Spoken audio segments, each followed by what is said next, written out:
Hello everybody, good morning, afternoon, or whatever may happen to be in your neck of the woods, and welcome to a quick little Tactics Ogre thing here. So there's a question that I see come up a lot, and it's a question that I see a hell of a lot of misconceptions for, which is just, well, how do you make a good unit in this game? Now, it looks like Reborn's going to use fairly similar mechanics on the damage end of things, so I'm going to go ahead and assume that a lot of the mechanics are going to carry over once that hits. But long story short, what actually matters? Because there's an absolute ton of things flying around at any given time. How do you know what's good, what's bad? What of the many misconceptions that are out there, or guides that have just been completely wrong about stuff over the years? What is it that's actually important? So, I'll tell you right off the bat. To start off with, let's just go ahead and pick a role here, okay? So, to start off with the easiest here, if you've got a cleric, you're wondering how to make them good, any healer, you want to figure out how to make them good, vitality. Just stack vitality. Healing, and I don't know if this is going to change in Reborn, but healing basically has a base value that is going to be the majority of its effectiveness, so it's 40, 60, 80, 90. Now, it's going to change in some small cases, but there's an upper limit on where health can scale, and it has a lot of different ways to get there. So that's another quick thing. There's always an easier way in this game. You may have heard the whole thing of it's a grindy game. It doesn't have to be. That's the thing. Grinding is, at any given point, the slowest and least effective way to get anything done. So, I'm starting off with Clerics because this is an easy example. Alright? You can get Augment Light. That'll scale up your healing from, let's say, 40 to 50, and you can go get Anatomy, and that'll scale it up from, let's say, 50 to 60. You can go stack their Mind stat to get a really tiny amount of scaling bonus. You can, or you can just put on Healcraft, and that'll save you all that time. Please bear in mind that when I went and tested this, basically maxed out Anatomy, Light Aug, as well as manipulating map prevailing element. So basically there's a mechanic on maps where if a certain element is used repeatedly, it will stack itself up to the maximum. Now, when I say to the maximum, I mean every time that it's used, that element's maximum effectiveness goes up by a tiny amount. You can stack this an insane number of times, I think I don't know, several hundred points technically. Basically, every spell has a hidden points value that it adds to this background score. The important part is you hit start, you see the map element, and then it's one little show of the icon shows that it's it's just a thing that's happening. 2, it's been stacking up pretty well. 3 means it's pretty close to maxed out. But then you can keep going until it actually hits a theoretical 4th that it never shows you. Anyway, point being, all this stuff, you can spend an hour maxing out that map's prevailing element. You can get all these skills ranked up, or you can just go to your cards. You can just go to your inventory, and let's just go over here to the Consumables. And there's a little buff that's oftentimes listed as being completely worthless. Healcraft. You can also get this off of some items in the store as well. So you can either use High Priestess cards, or I'm sure we have something else here for this as well. But yeah, Healcraft, basically all it does is it gets pretty close to maxing out your healing effectiveness with just one buff. It doesn't seem like much because it's only boosting it by a few points, but that's all that anything else is going to do anyway. So, point is, you can just use one of those and save yourself so much time. I mean, you should still have Light Aug on your Cleric, but still, point being, remember that buff exists, and yeah, make them tanky. That's how you make a good healer. That is the easiest to set up by far. Okay, for everybody else, what matters? All that matters is basically the attack score that you can bring to bear. Alright? So, let's take a quick peek at everybody at level 1, because I'm going to hop to another file here in a moment to show you how little of a difference class level actually makes. Because there's sort of a hard system and a soft system to how all of the mechanics in this game work. specifically when it comes to damage and all that, because usually damage is the main number people go by. So this was a level 1 run. I basically used a cheat to guarantee that everybody was stuck at level 1 forever, just to see if it was possible for a challenge run. I really should have just gone minimal level and, you know, call it a day. Would have been so much easier. But the point is, look at the numbers here. Look at what seems to matter, look at what doesn't seem to matter. Alright, so going down the list of stats and what they do, strength is your physical strength. This is both offensively and defensively. So basically it scales anything physical in your favor. Vitality scales down all damage of all kinds in your favor. Dexterity is again physical attack, but also physical accuracy. Agility is your main physical accuracy. Avoidance is your, you know, avoidance to everything. Intelligence is your initial scaling for magic damage. Mind is your accuracy for debuffs as well as other spells, and then resistance is just your straight defensive thing. So if you noticed a theme there, you have 3 that are completely dedicated to a completely defensive thing. So that's vitality, avoidance, and resistance. You have 3 that are mixed in the form of strength, dex, and mind, and then you have accuracy. However, there's 2 more there listed on the very bottom, attack and defense. Those are the most important, because when I say there's hard and soft factors, there is an armor system, and that is by far going to be the most important thing when it comes to anything in this game. Alright, this is a number that you can't really get an accurate read on, because while technically it shows you an attack and defense score in the stat menu, it's not really... It doesn't really show you everything that's going on. Now, don't try to figure out the exact numbers. I've said this a million times before, but the exact numbers don't matter. What you need to know is that if you're not penetrating armor, you need to boost attack. Now, the easiest and most effective way, and the reason that I'm showing off this level 1 run, is to just upgrade your weapon. Basically, attack score is not the same as just, you know, you start up Final Fantasy and, you know, you have a higher damage number that comes out now. Basically, your damage is entirely a calculated number based off of the number that happens after the armor calculation. So, if you get past armor, a relatively weak character can be really effective and scale up their damage to insane numbers. Like, for example, again, this is a worst-case scenario with an impossible save file. And still, you'll see situations here where having access to enough attack boosts creates a situation where this guy is able to get past armor at well beyond the level that he should be able to. Right. So what's going on here? So first of all, let's address how we dealt with the problem for a level 1 challenge, right? So, attack value by itself, incredibly low, meaning that we're going to need to get it from somewhere else. Where do you do that? Well, your first and most obvious thing is going to be your various accessories. So you start off with 1 in the store that'll boost it by 5. That doesn't sound like much, but here's how to consider it.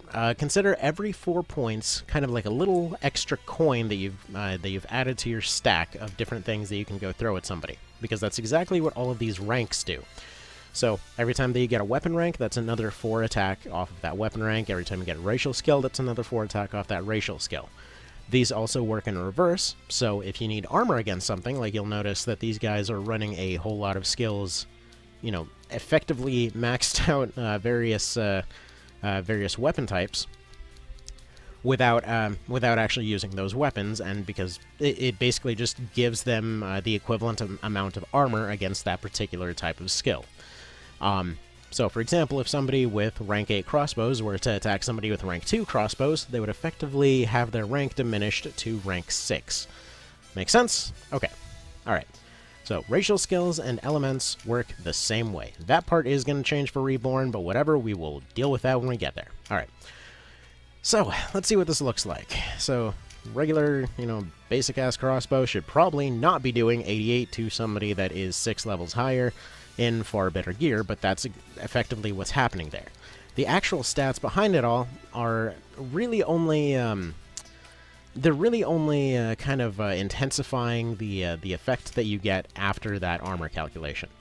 So in this case, they're at a way lower level, so they're basically taking a disadvantage to how high they can scale up, so their actual maximum isn't terribly high, but they're still dealing effective damage to a lot of different kinds of units.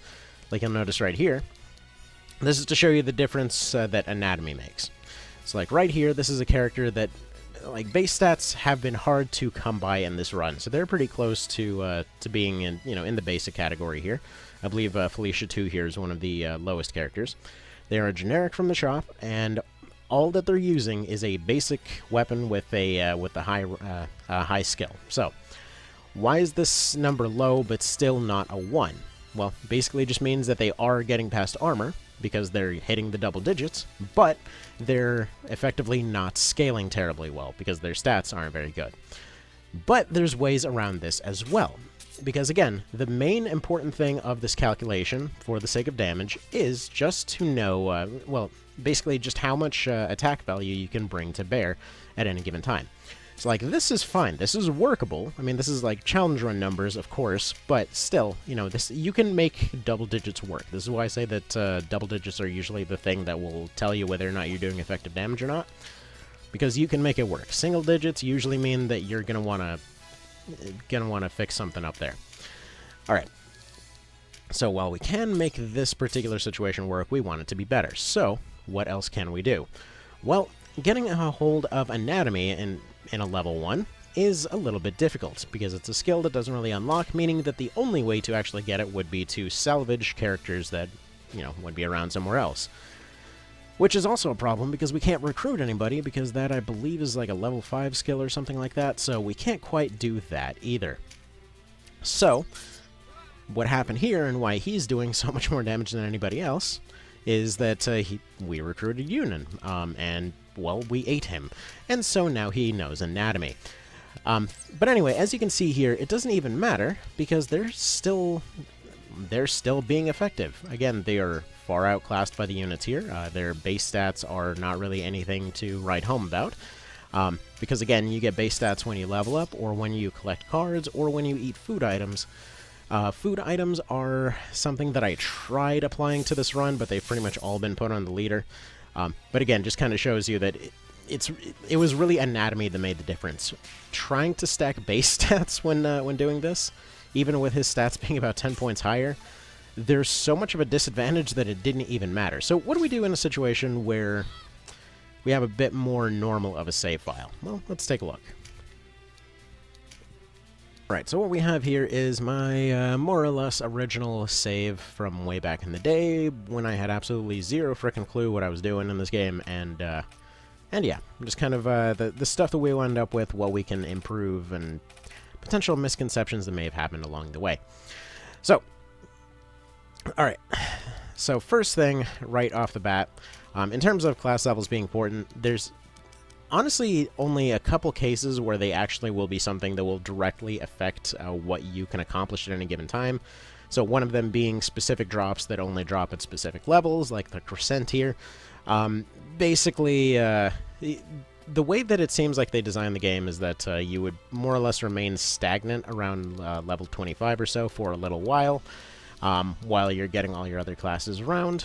That kind of seems to be about the point where fights start taking a significant amount more experience to level up a class with.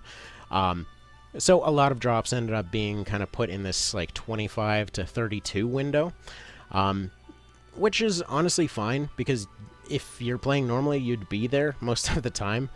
Usually this problem only happens if you're going and like power grinding to the point that you're maxing out classes, which by the way, despite the stereotype, that's not something that happens on accident. That takes a lot of time. So, like, most of the misconceptions about the system come from guides back in the day that, like, really wanted to min-max stuff, and the assumption that it's something that you have to do. So, to give you a quick little idea here,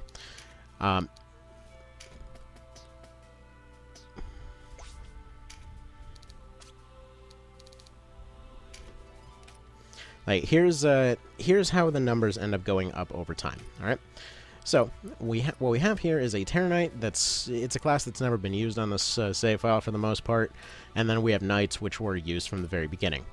So alright, so base stat difference of 40, so we have that, but then the actual attack and defense values, so they would take a lot of penalties. They wouldn't have access to as much gear, but actual attack difference, well, the baseline Terror Knight actually starts with more than the Knight ends up getting. See, every class has an inbuilt attack and defense value, then it adds up whatever equipment they're carrying along, and then it adds up whatever skills are going on. The only other thing that'll actually move that equation is fear. So this basically means that, in theory, this guy, this weirdo right here, might actually be able to put a decent amount of hurt on this guy if he inflicts fear on him. Now, something to consider here. The actual difference between these classes is not as much as you think it is. Like, if we were to pop over to a maxed out save file real quick, it's like, now that we've completely maxed out these two classes, what's the difference? Well, the Knight's running 5.9, and the Terror Knight's running 8.6. So, their actual hard defense change between the two is only 3. The vitality difference, 1. Alright? The actual class, like, this is why I'm saying class level doesn't really change that much. Base value, like, base stats, sure, over time, you'll probably notice that somebody's doing way better depending on whatever stats they started with. A lot of the time, unless you're going and giving one particular card type to one particular character, you probably won't notice too much of a difference. Actually, let's go back to that other save. Actually, let's go to this beginning save file right over here. So, whenever somebody starts out, they'll usually have stats in the 30 to 40 range. Usually, this will continue on up until the end game in terms of what their tendencies are. Now, why is that? I thought classes are supposed to, are supposed to decide entirely what kind of stats somebody's getting all throughout the game and everything else.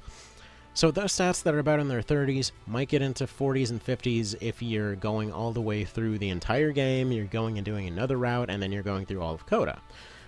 It's not really going to go up that much. Each level as a particular class is about 0.1 to 0.3. Any cards that they pick up along the way are going to be more or less the same.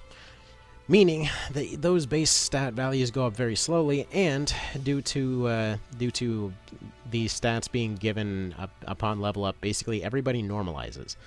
They get a ridiculously, like, fractional boost in their overall potential maximum scaling and all that kind of thing. And between all of these skills, it's really vitality and resistance that will determine how effective somebody is at fighting somebody else. All the other stuff is situational.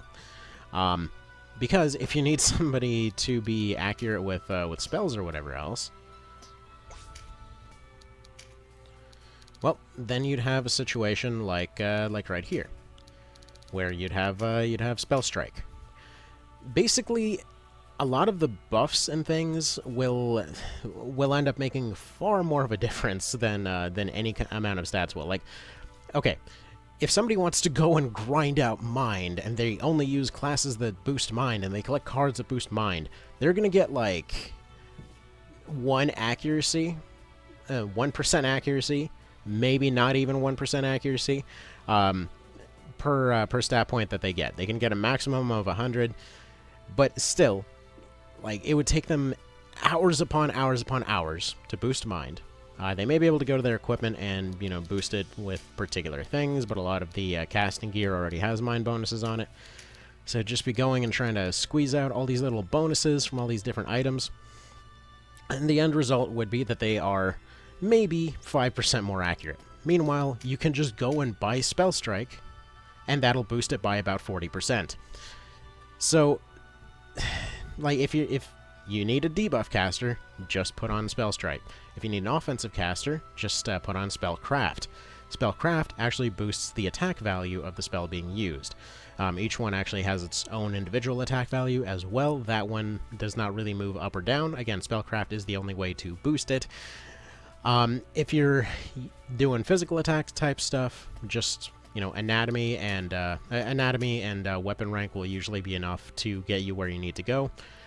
As long as you're getting anything past 1, that's when Strengthen would matter, because all it does is increase your potential maximum by about 20% extra per rank. But if you're not getting past armor, it doesn't matter, like, if you have double the stats of the other guy. If you're not getting past armor, you are going to be at a severe disadvantage to the point that your even strengthen's not really going to do much for you. Which is where, actually, there were a lot of misconceptions back in the day that it was somehow level-based or whatever else. It's all just armor. It's literally just armor mechanics, left, right, and center. So this is actually what made this, like, suboptimal thing pretty darn fun, was just figuring out ways to get by here. Like this guy with his freaking basic two-hander and just just putting fear on stuff, was able to break down armor just fine. We had basically anybody that was rocking Balder in this run was more or less an absolute champion here. I mean, it was just a really fun experience of just taking ultra basic equipment and and just squeezing the hell out of it. Like, one little misconception here that comes up a lot is that the crushing damage, that everything's weak to crushing damage in one form or another. But let's take a look here. All right, again, attack value, right? What exactly matters for attack value? So daggers, they start at 30. Claws start at 45. Those take both your hands. Short swords are at 37. Broadswords, big heavy broadsword, 48. Axes, 40. Bronze spear, 41. Halt hammer, 48, just like the two-hander, except it's in one hand. Meaning that, yes, two-handers do get outclassed in a lot of situations. To quickly explain, by the way, the logic behind all this, as far as I've always been able to figure, is more or less that certain weapons that are less likely to be countered, like not many things will use two-handed swords, but a lot of units will use hammers and swords and that kind of thing. Meaning that there's an inherent advantage to using something that nobody else does. So, for example, claws are, I would say, not exactly the greatest example of things, because enough stuff uses claws that, well, they still kind of wind up fairly lackluster. Two-handers, not a lot of stuff uses two-handers, so, that's potentially helpful there.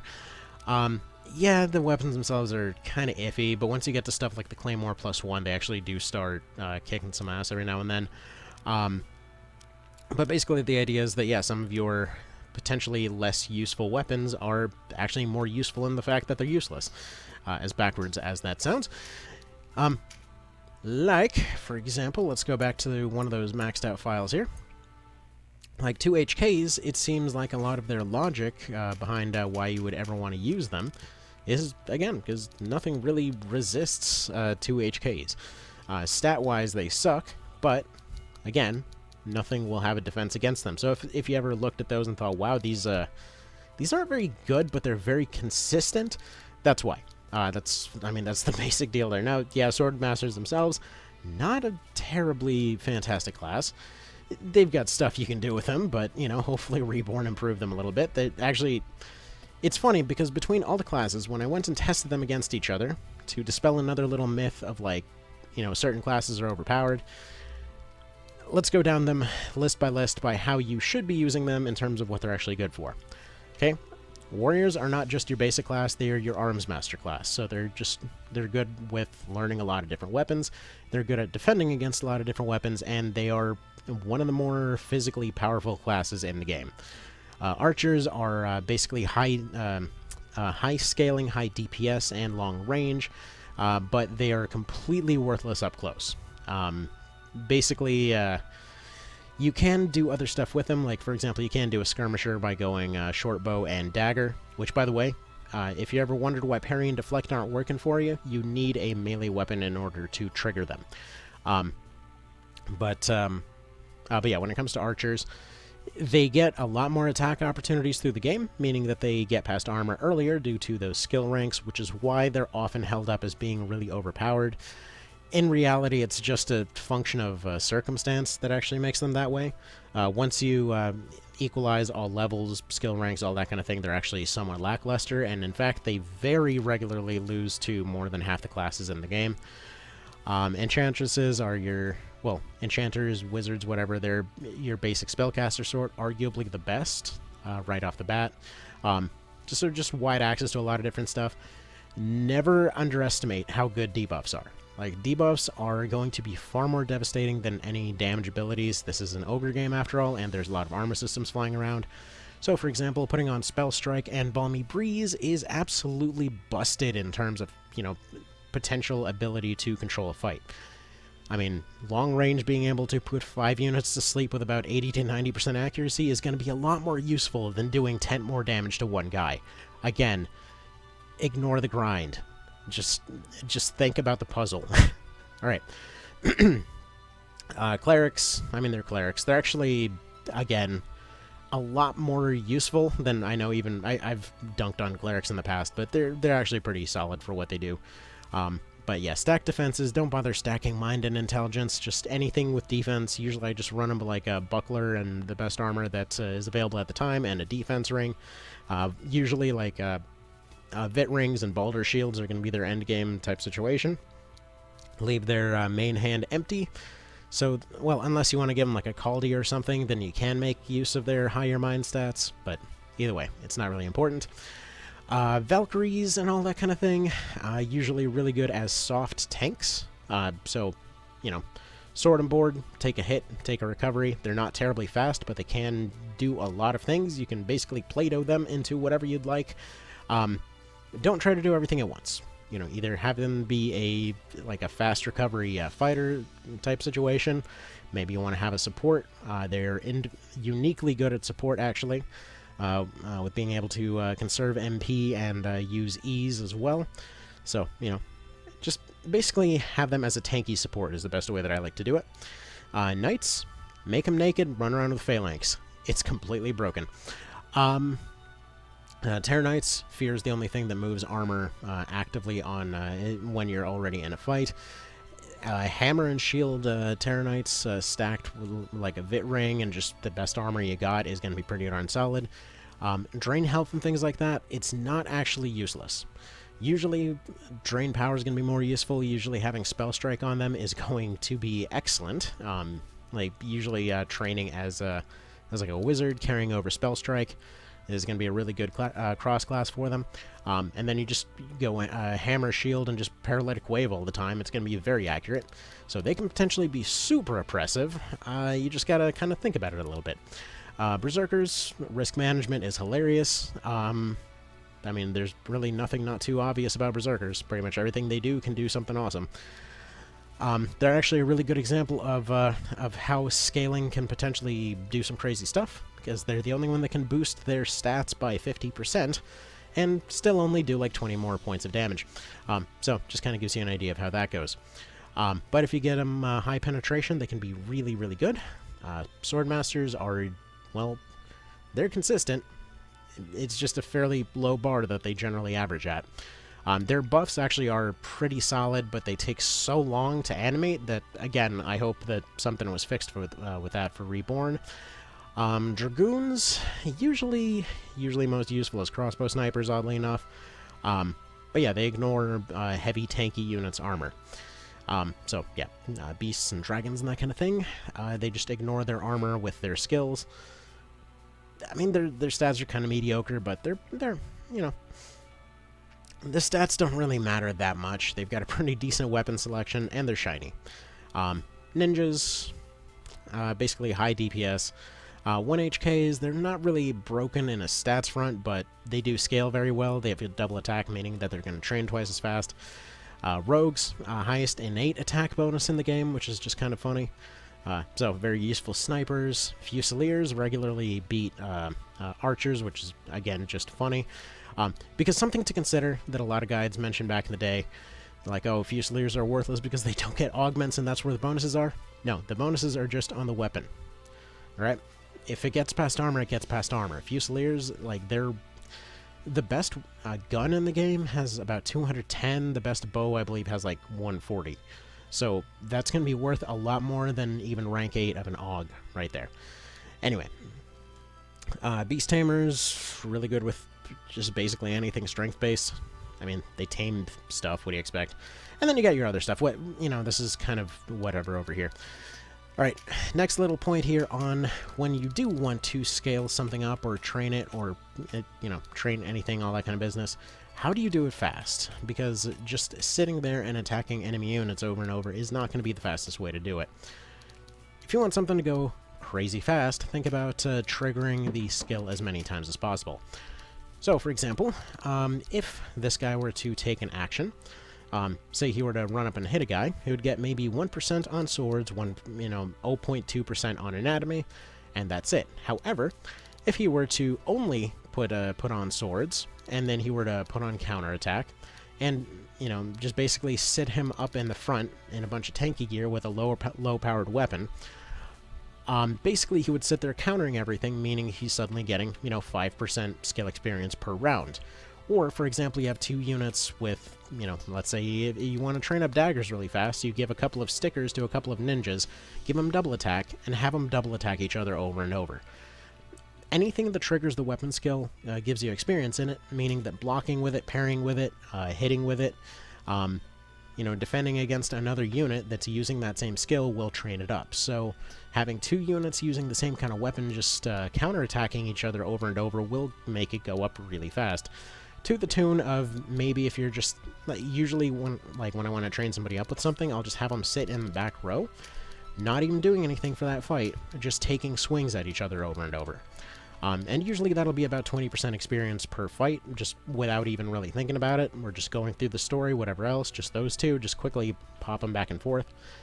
Dang it, I wish I still had... I had one of my older save files that basically had 2 wizards with near maxed out daggers for that reason. Anyway, point being, you don't actually have to max anything out. 1 skill rank is usually enough to make a pretty big difference. For the sake of reference, a completely maxed out solo character cannot one-shot a lizard in Tynemouth Hill, the most basic ones without any defensive skills on them. However, 1 rank of herpetology would be enough to make that happen. Alright? So it's funny because this basically applies to everything in the game. It's a very it's a lot more elegant than it gets credit for. There's a lot of systems just kind of layering on top of another, but again, I'm kind of starting to get into the weeds here. Unfortunately, when it comes to explaining these things, I have a tendency to go off on rambles about the million different ways that it could potentially apply to something, which is, again, why I love this system so dang much. So that's all I really have time for today. But yeah, and sorry, I'm just trying to find this one save file to hopefully make this point here, but I was going to go into that fight, but whatever, I'm out of time here. Alright, so you guys have a good one, take care.